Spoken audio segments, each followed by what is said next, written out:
Hey friends, welcome to my channel. If you're new here, I'm Elizabeth and this is the More Intuitive Me.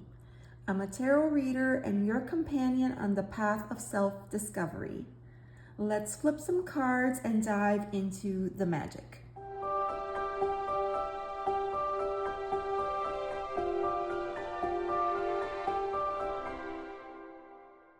Today we're going to take a closer look at this deck right here. Now this is an oracle deck that I received as a gift from my child, and here I'll show you the card backs. I can't remember if this was for my birthday or if it was for Mother's Day, but it's called the Love Oracle deck. I'll include a link down below. Now this is a deck that I've used many times, and so at this point this will be like a flip through and my own thoughts and opinions on the deck. Now this is a deck that I have really enjoyed using, and it is called the Love Oracle deck. But I don't think that it's limited just to love, although of course a lot of the cards lend themselves to that theme or that topic. I think it's also great for relationships of many kinds. I've used it quite a bit. It reads pretty well, I have to say. I like this photography style. It goes with a lot of my decks actually, so that works for me. I love that it has a keyword at the top and then 3 additional words, because there's always going to be something that jumps out at me. So for that reason, I may at times use this at the end of a tarot reading. I have also used this at the beginning of a reading just to kind of set the mood. There's quite a mix here of some black and white cards as well as color, and it's the same for the vibe of the deck, right? There's a lot of cards that I would consider to be positive or uplifting messages, and other ones that are more on the shadow side. I like to use this deck quite a bit when I do live readings. It's really helpful for that, since one of the #1 questions that I often get is about relationships, particularly love. Then it's perfect for that. So just so that you can get an idea, you see here, escaping. This looks like some kind of really rough terrain, possibly some footsteps, fog in the distance, kind of indicating that where this person ended up is unknown, and then darkness. So the idea of going from dark to light with the keywords avoiding, blocking, or pushing away. So it's really awesome in that sense. I really enjoyed it, and I don't know, for some reason when I got this deck, I did not feel the need to do a flip through. I just immediately started using it. And a lot of people have asked about this deck when I used it, so I thought to myself it might be a good time to kind of share a flip through. And okay, like, why are there reversals? I feel like I ask myself this question every single time. Why are you here? I don't know that this deck needs reversals, right? Because there's a really good mix of energy in this deck. I just saw that puppy dog and butterflies. So yeah, some flowers, some animals, scenes, people. Look at that card, bluff. So yeah, it's a great deck, and it's a chunky deck too. So if you like a nice size oracle with great open keywords that you could kind of take in different ways, this might be something that works for you. This deck has 78 cards. So yeah, it has a lot of information. I really like these cards. I like the color, the coloring, because there's a mix of everything, you know, like here, karma and then soulmates. I feel like we just saw a soulmate card, so I'm gonna set that aside and go back and take a look, because I didn't even go through it or look at it. I got it, I unboxed it and I immediately shuffled and moved on. Oh, I love this. Obscurity, secrets, mysteries, and concealing. That's pretty cool. Yeah, it's a great deck. I love the colors. And it always comes in handy. You know, it was the type of deck that I would say there was a gap in my collection. So I didn't really have anything like this. So this is perfect to have. And, you know, in terms of whether or not this is an AI deck, I don't know, probably. But, you know, I don't really have anything against AI decks as long as it's disclosed up front. And I don't know, I guess I have mixed feelings about AI decks. I have this being a photography deck, you know, like anyone could have paired the image with the keywords, right? That all that part could have been done by AI. I think where I run into challenges with AI decks is, here, let me pick this up. When it's an art deck, then I tend to feel a little bit differently. The cardstock is pretty decent on this deck. You know, it's not amazing, but it's not terrible. I guess, like, if I was gonna compare it, it kind of reminds me of Light Seers, you know, that kind of cardstock. You know, so not awesome and amazing, but not terrible. I've gotten this card before and it's amazing. There's so many good cards. There's two so far that I've seen like this, where it's a window and someone has kind of, you know, used their finger to draw into the glass. Look, divine feminine and masculine. Obviously I need to do a better job of shuffling. Let's see. Yeah. And I probably should have paused earlier so I could find the other soulmate or something of that nature. So yeah, I wouldn't say this is a deck that you could use for absolutely anything, but I definitely felt like it was the kind of deck that you could use for most relationship readings. So I'm just gonna give it a quick once over, because I kind of thought like I saw that keyword.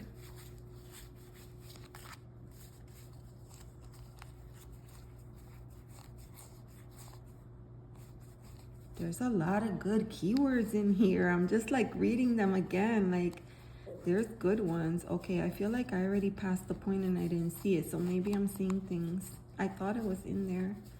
Maybe not. You know, if I had to guess, this deck probably came in alphabetical order. I can't remember. So yeah, that is the soulmates. That's the love oracle. Goodness gracious. That is the love oracle. Friends, if you love tarot and this content resonates with you, please make sure to like and subscribe. Tap the bell icon so that you don't miss any upcoming videos. And thank you so much for being here. So, I don't normally like pair this deck, so to speak. I just kind of pull it for whatever feels right at the moment. But I got a question today from my dear sweet Desiree, and she was wondering if it might not be a good partner for the True Black. So let me show you that box right there. That is the True Black. I've done a couple of videos with this deck. This is part of the Use My Decks Hashtag, this is one of the decks that I got from Desiree in our deck swap. And she thought these might be a good match. So we can take a look and see. It's a little dark in here because I think it's gonna rain again.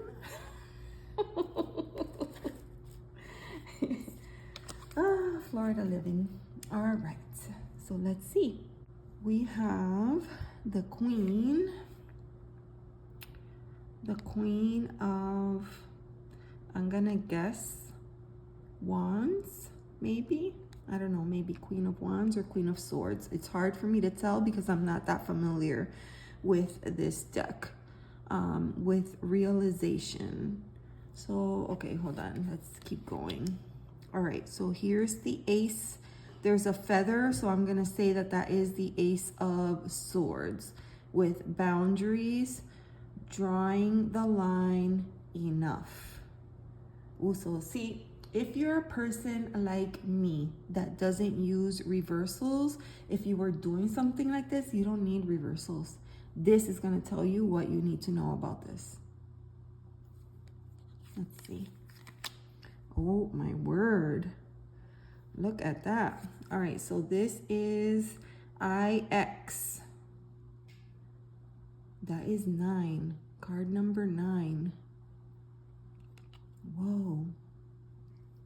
So the Hermit. Interesting. Deep love, unity, connection. I don't know if I'm feeling these two together. King of Swords. I mean, the King of Swords with bluff, right? Pretending, mask, exaggeration. Have you ever met people like that, right? Like they talk a good game. They sound like they know exactly what they're talking about. And they could be borderline, not condescending, but like, I can't think of the word, but anyways, they make you second guess and think twice about everything because you think, well, do they? Like, do they know? And maybe you need to call their bluff, you know? All right, we have the High Priestess with longing, craving, aching, and wanting. Off the top of my head, I feel like this doesn't really jive, but let's take it in the sense like if we were doing a love reading and the querent comes and asks, what do I need to know with regards to my love life? And then we get the High Priestess. Well, that would suggest that this person is probably in need of connecting within, right? Listening to their gut. And a lot of times when we're in a situation or in a relationship or situationship, however you want to think of it, and we see red flags, we notice things, we tend to talk ourselves out of it, right? Like pretend like we didn't see, justify things. Oh, that's just because of this, or oh, they're probably tired, or oh, you know, a million different things. So with this card, longing, craving, aching, wanting, it's almost like you could potentially believe anything that that person has to say, which is why it's so important that you connect with your, your inner guide. So I don't know. I mean, I guess it could work. It just depends on the question, right? All right. So here we have the Magician with rejection. So rejection, feeling abandoned, dismissed, irrational fear. Immediately what comes to mind for me is when you're in this manifest mode and you're doing all the work and you're trying to do all these things, and then the monkey mind steps in and there come the limiting thoughts or the limiting, beliefs. Like, you can't do that. I don't know why you're doing that. Somebody else could do it better than you. There's already people doing this. I'm not sure why you're doing this. So I kind of can get that kind of energy from this card with the rejection card, like that fear that the work that you're doing is not going to be recognized, that it's going to be rejected or dismissed or treated as though it's not founded on any real research. This irrational fear, that's what's making me think of that. I mean, this could work. This could work. Do they sing together? I don't know. I don't think so. Let's see. Here we have, this is the two of, I don't know, we'll guess Earth. Let's say that that's the Two of Pentacles. I'm guessing because I'm not 100% sure. Two of Pentacles with finality. Is that how you say that? Finality. Yeah. Farewells, leave behind, closure. If this is the Two of Pentacles, this is hard, right? Because in the Two of Pentacles, you have that idea of the movement, right? Energy is moving in the form of the lemniscate, right? It's just continually moving. But here, it has come to a complete standstill. And that is that message of finality. It's like there's nothing else that you could do to keep these two balls moving in the air. You have to walk away from them and let them go and start over somewhere else. Damn, that's, yikes. That's rough. Give me a softer message. All right, here we have the Queen. Let's say that's the Queen of Pentacles. Okay, Queen of Pentacles with ecstasy, chasing thrills, excitement, good time.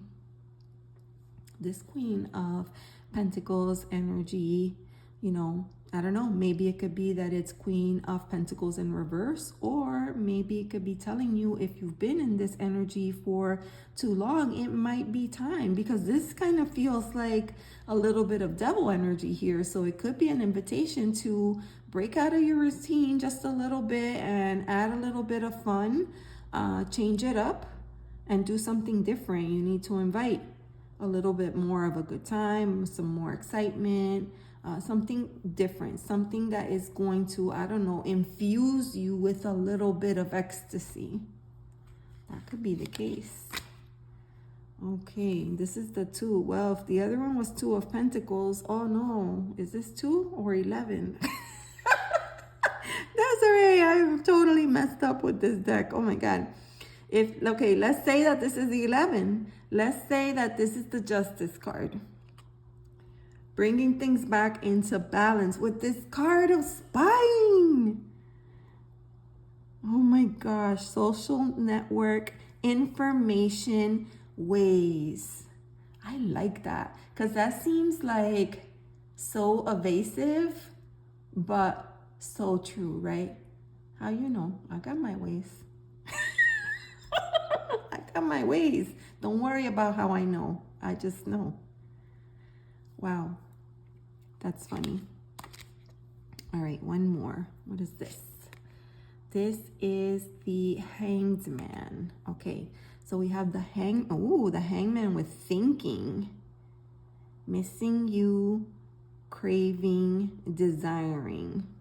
And this is kind of that borderline. The feeling I get from this is that like you have completely paused everything that you're doing in your life because you're waiting for this person to potentially come back to you, right?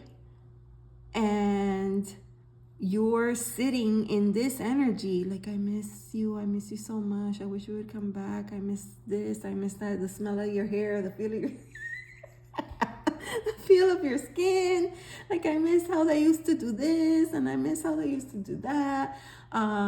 So this could be telling you like, yeah, let it go, bud. Let it go. Otherwise, you're gonna be stuck in this energy, and the longer you stay in here, the harder it is to break away and step into something new. But you gotta let that go, right? With the Hangman, I feel like it's also it's asking for a pause, but it's also asking for a release. Like, you have to let something go, and if you don't, you're stuck. You just stay stuck there. Wow. All right. Now here we have, what is this? Oh, the Sun card. The Sun card with karma. Consequences, cause and effect, and depths. Right? DEBTS, debts. Oh, yeah. Sometimes we're living in the moment, right? Like, YOLO, you only live once. I'm doing my thing. I'm living my best life. I'm spending whatever I need to spend. I'm on top of the world. But yeah, there's consequences to everything. Cause and effect. All right, so hopefully this gives you a little bit of an idea of what these would look like together. I think this is an extra card that came in the deck. It's called Anant, so I'm just gonna move past that one. This one is the King. Dang, with those antlers, I'm gonna say that's the King of... I love how I'm just making the cards whatever I want them to be. This is gonna be the King of Pentacles. I don't know, let's move on. Let's do this one. The Ten of Swords. With chemistry, attraction, spark, passion. I mean, to me, this is all like very direct. This deck is like not fooling around, man. For me, this is like that person that, you know, some people always find themselves in certain situations, and then you're like, why? Every time I turn around, here you are. And it's this chemistry, you know, like energy draws other like energy towards it, right? So if you're always in this, you know, this kind of energy, you might be calling that energy towards you. This is definitely an invitation to think about things differently, and next time possibly make a different choice. Stop doing the same thing over and over again, right? What's that saying? You know, if you want something, if you want change, or if you want something different, you have to choose differently. You have to do something different. You can't do everything the same way you have every single day and expect change. Right? There's this law of attraction, spark, passion, chemistry. You know, when you do something different, it electrifies you. It feels good. It feels amazing. You feel like, oh my gosh, I could do anything, right? And then that automatically shifts your mindset. Wow. All right, so hopefully you get the idea of how these decks would work together. Again, I really like this deck. It is truly a love oracle deck, but I do find that it works well for relationships in general. Now, I don't know that I would use this for business relationships, but I could see, you know, using this for friends, and I don't know. I feel like it's more than just love. And love is such a big word. It could be, you know, love of self. It could be love of family, love, you know, sexual love, agape love. There's so many types of love, right? So yeah, there we have it. I really just wanted to come on and do a quick walkthrough of this love oracle. It's been great to have in the collection, and I know a lot of people had asked me about it, so I did want to share it with you. So yeah, thank you so much for watching, and I'll see you next time. Bye.